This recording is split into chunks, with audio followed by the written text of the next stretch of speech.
JFK's assassination, the moon landing, Area 51. None of these conspiracies have anything on... Keep swimming, swimming, swimming.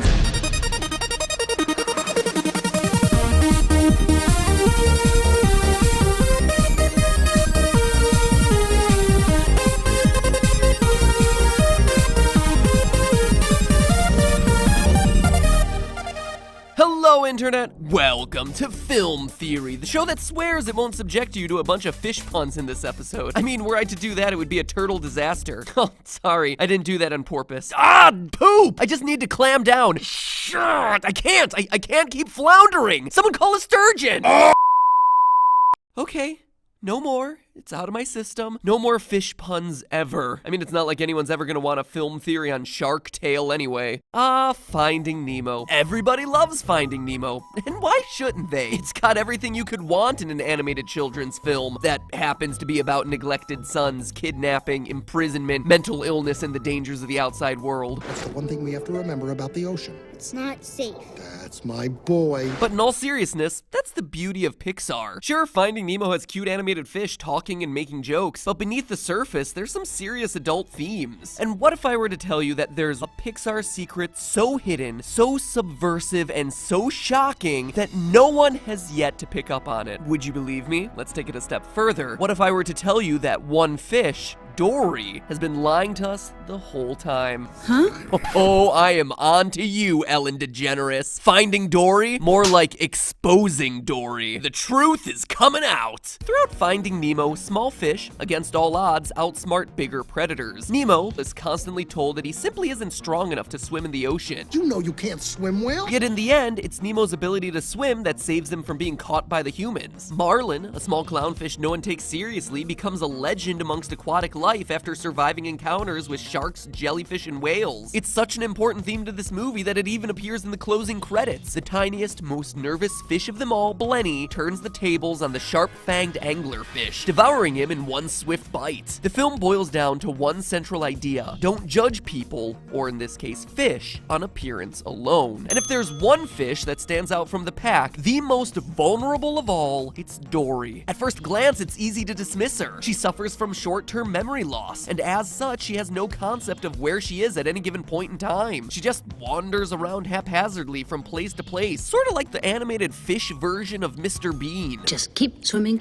just keep swimming, swimming, swimming. Dory is constantly making silly and dangerous decisions, whether it's approaching sharks for directions, pretending to know whale talk by slowing down her speech, or bouncing up and down on a jellyfish like a trampoline. Dory even thinks that naval mines are Balloons! Look, it is a party! Who would ever take this fish seriously? Yet the results tell a completely different story. If you look just at what Dory accomplishes, she's actually the most competent and knowledgeable fish in the film. Dory successfully barters with the sharks, controlling them via a vegetarian support group. She may not know what naval mines are, but she sure knows how to shoot a missile out of a downed submarine. She's the only fish that can read English, and the only fish that speaks whale. Because, yeah, slowing down her speech was actually the correct way to do it. She's the fish that knows to duck when she sees a seagull, and most importantly of all, the fish that actually finds Nemo and reunites him with his father. So how do you reconcile Dory's naive personality with her shrewd resume? The answer lies far in the past. Ancient Rome, in fact. Now hear me out. That sounds weird, but hear me out. Claudius was the Roman emperor from 41 to 54 AD. As a child, he was afflicted with a limp and slight deafness. As such, he was ostracized by his wealthy family and considered a disgrace to the name. Basically, he was Tyrion Lannister. These handicaps, though, saved Claudius during the tumultuous rule of Tiberius and Caligula, who killed all noblemen and potential heirs to the throne. Claudius, though, was spared because he wasn't perceived as a threat. And despite Claudius's physical limitations, he was an expert political thinker, just like Tyrion Lannister. After Caligula was assassinated, Claudius became the emperor, and under his rule, Rome returned to the prosperity of Augustus's reign. Aqueducts, new roads, canals, they were all built, and the empire was once again connected. So what does any of this have to do with a fictional animated fish? Well, just like Claudius, Dory is using a physical limitation to ward off potential threats. Except unlike Claudius, she actually doesn't have those physical limitations. You heard me right. I'm saying right here and right now, now, Dory doesn't suffer from short-term memory loss. In the entirety of Finding Nemo, she's faking it.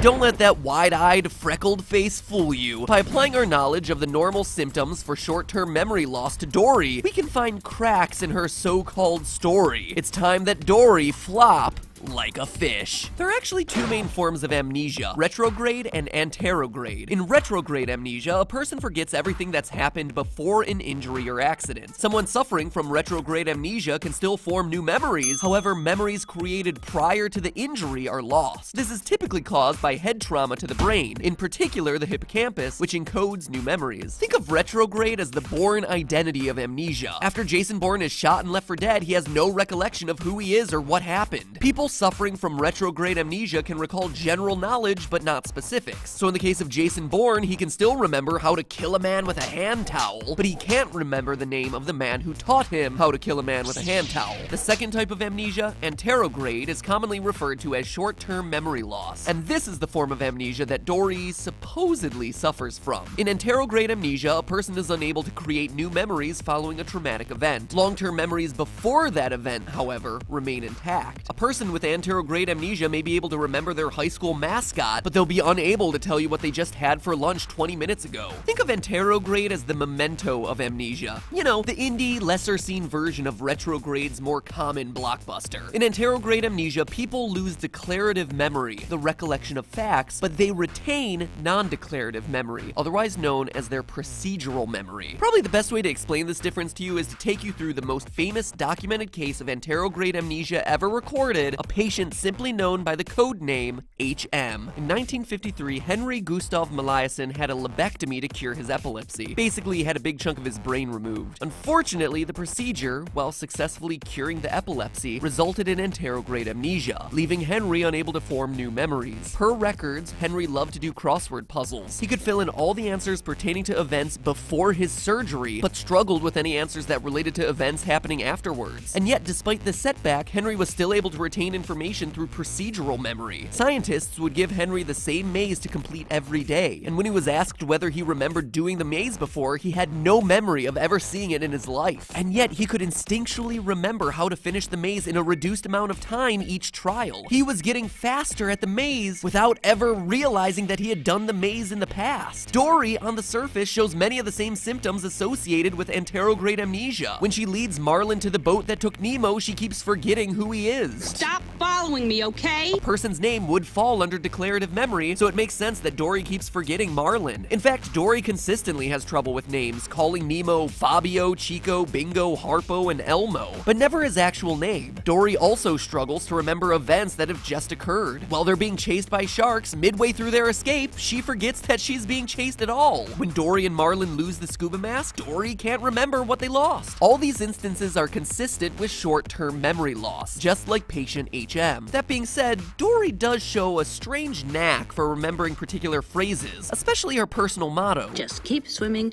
just keep swimming. Later, Dory can even remember the address Nemo's being kept at. P. Sherman, 42 Wallaby Way, Sydney. Those would also classify as declarative memories, so is that the proof I'm talking about of her faking? Well, actually, no. According to Scientific American, one of the most common suggestions for better short-term memory is to use mnemonic devices. Dory's mantra of always keep swimming fits as a simple mnemonic device, reminding her of her primary survival tactic. Through simple, repeated phrases, people suffering from short-term memory loss can actually start to learn and to remember. And as for that address, Dory's repetition of the numbers is consistent with procedural memory. But then how can Dory read English words, like she does with the exit sign and the scuba mask, without having any knowledge of that ability? By this logic, shouldn't Dory be unable to read as well? Shouldn't she have forgotten how to? Well, no, believe it or not, there are actually multiple instances of anterograde amnesiacs learning to play an instrument. In these cases, the amnesiac has no recollection of learning the instrument, but when asked to play, they can do so extremely well. This is because instruments are learned through repeated practice, procedural memory. Think of how HM can't remember finishing the maze every day, but when they ask him to do it again, he can complete it much quicker than the day before. Thus, there's a scientific precedent for Dory being able to read while still not remembering that she can in the first place. You can read? I can read? That's right, I can read! Pretty much every single one of Dory's accomplishments can be attributed to procedural memory. She knows how to speak whale, avoid seagulls, read, all because she's done so before. Dory wouldn't remember that she has these abilities, but instinctually, she would still know how to do them. So then what am I doing calling Dory a liar? Who am I kidding? I just spent an entire episode arguing against myself. Maybe Dory does suffer from anterograde amnesia. Everything seems to check out. I guess sometimes a children's film about talking animated fish is simply just a children's film about talking animated fish. Dory, you're free to swim away. Hi, I'm Dory. I suffer from short-term memory loss. Okay. True, I forget things almost instantly. It runs in my family. Keep swimming. Just keep What is swimming. it? A boat? Hey, I've seen a boat! I don't Hey, remember. I've seen a boat! Hey, I've seen a boat! Hey, I've seen a boat! Hey, I've seen a boat! Seen a boat! Seen a boat! Seen a boat! How could Dory remember the boat, but then forget meeting Marlin? The boat wouldn't fall under procedural memory. Dory seeing a boat would be a fact, a declarative memory. And if Dory truly has anterograde amnesia, like all declarative memories, she should have forgotten it just like she forgets Marlin's name over and over again. It doesn't add up. The only way for this to make sense is that Dory has been faking it the whole time. Looks like I was right all along, and I've got even more proof next time. But in the meantime, remember, that's just a theory. A film theory. And cut. Just keep subscribing, just keep subscribing, just keep subscribing to make sure you're notified next week of part 2 of this video coming out. Trust me, we found a ton of evidence that exposes Dory for the liar that she is. And please, while you're waiting, click here to check out my friends over at the Wisecrack channel. If you enjoyed this video, then you're gonna love their video about The Incredibles, exposing the less than stellar message that movie has to teach all the viewers watching it. It's a pretty mind-blowing theory they have over there, so click here, check it out. And finally, I have the results from last week's theory about the Teenage Mutant Ninja Turtles. In an overwhelming majority, twice the amount of any other turtle, your favorite Teenage Mutant ninjutsu-wielding terrapin was Leonardo. He had about 40,000 votes. Everyone else was hanging around 20K. Very interesting. I was very surprised to see that. I didn't expect it. Yay, Leo! Congratulations, big winner. Now, if you'll excuse me, I've got to pick up the pieces of that broken coffee cup. Foot hazard, my friends. I don't want to be stepping on that a week from now. Injure my foot. Jeez. See you next week.